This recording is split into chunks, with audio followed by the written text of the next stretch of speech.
Hi guys, எப்படி இருக்கீங்க? நம்ம சரௌண்டிங் வ்ளாக்ஸில் வந்து வீடியோஸ் போட்டு ரொம்ப நாளாச்சு. சரி, இனிமேல் கொஞ்சம் குக்கிங் வீடியோஸ் போடலாம்னு இருக்கேன். எனக்கு ஜஸ்ட் அம்மா வீட்டுக்கு வந்தேன். அம்மா வந்து மதியம் லஞ்சுக்கு ஒரு சிம்பிளாக ஒரு குக்கிங் பண்ண சொன்னாங்க.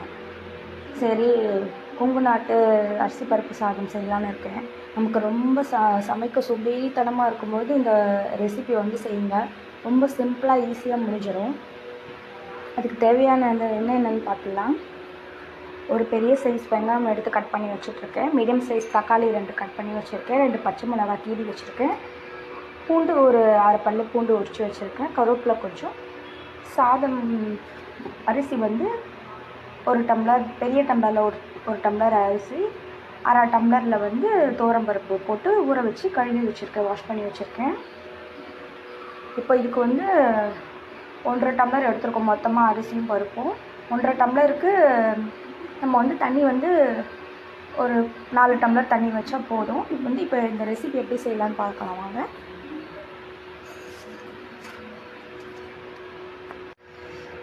ஸ்டவ் ஆன் பண்ணி குக்கர் வச்சாச்சு. குக்கரில் ஆயில் ஊற்றிக்கலாம்.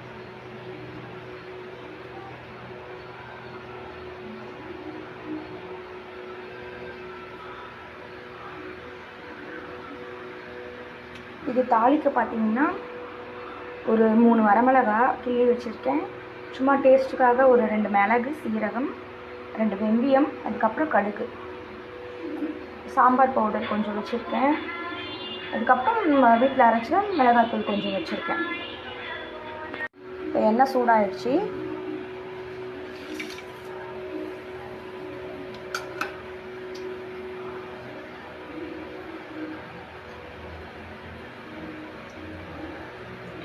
கடுகு பொரிஞ்ச உடனே நம்ம வெங்காயம் போடலாம்.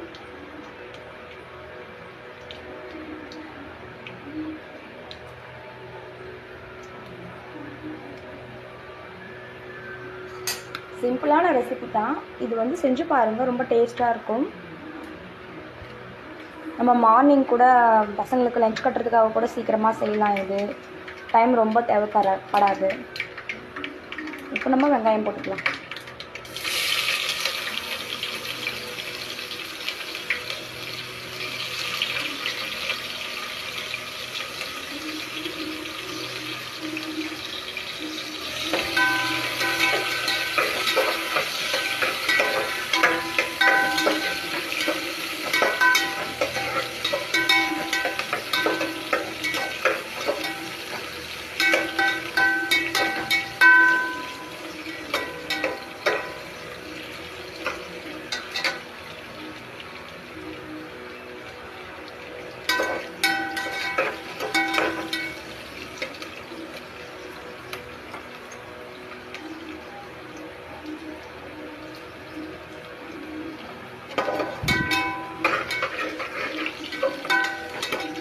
வெங்காயம் கொஞ்சம் லைட்டாக வதங்கின உடனே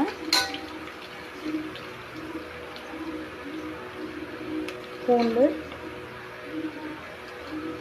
கருவேப்பிலை போட்டுக்கலாம்.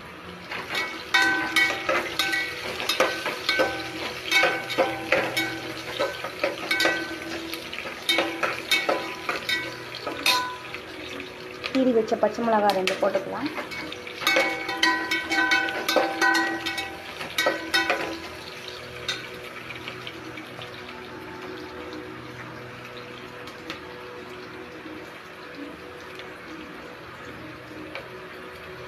கட் பண்ணி வச்ச தக்காளி பழம் 2 போட்டுக்கலாம்.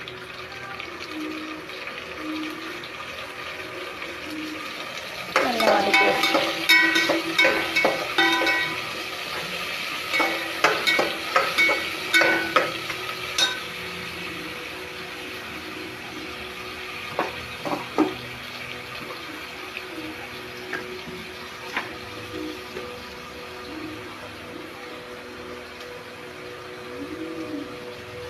தேவையான அளவு சால்ட் போட்டுக்கலாம்.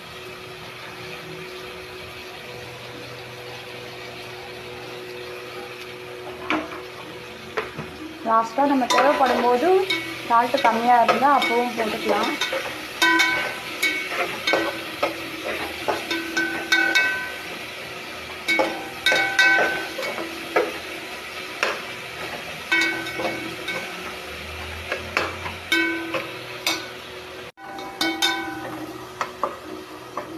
நல்லா வதங்கிடுச்சு.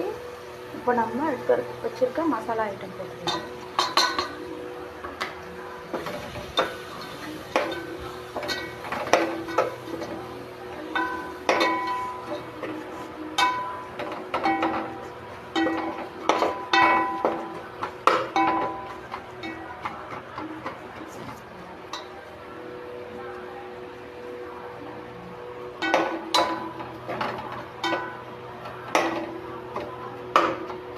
பெருங்காயம் இருந்துச்சுன்னா பெருங்காயம் கொஞ்சம் போட்டுக்கோங்க, நல்லா டேஸ்ட்டுக்கு யூஸ்ஃபுல்லாக இருக்கும். இப்போது ஊற வச்சு வாஷ் பண்ணி வச்சுருக்க ரைஸையும் துவரம் பருப்பையும் போட்டுக்கலாம்.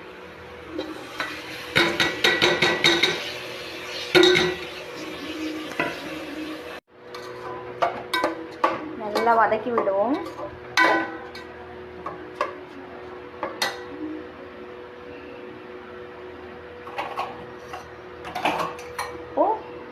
இந்த டம்ளரில் தான் நம்ம அரிசியும் பருப்பும் போட்டோம். இதில் தான் நம்ம தண்ணியும் அளந்து ஊற்ற போகிறோம். இப்போ 4 டம்ளர் தண்ணி வந்து இதில் எடுத்து வச்சுருக்கேன். இதை நம்ம ஊற்றிக்கலாம்.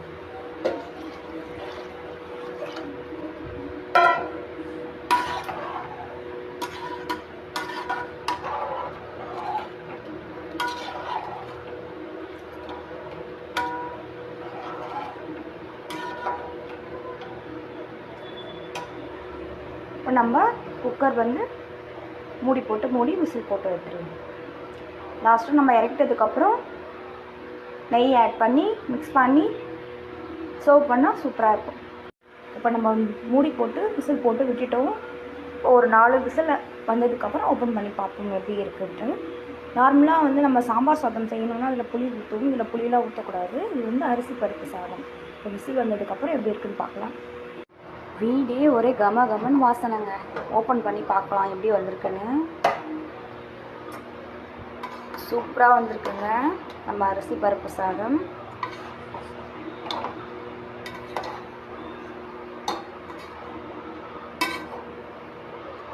பாருங்க, அடி பிடிக்கவே இல்லை கொஞ்சம் கூட.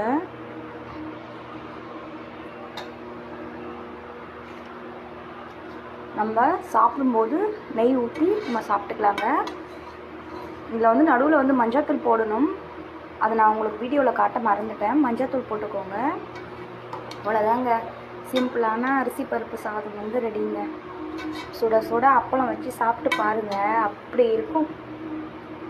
ஓகே காய்ஸ், பாய். நம்ம சேனலை தொடர்ந்து பார்க்கணுன்னா சப்ஸ்கிரைப் பண்ணிக்கோங்க. Bye guys.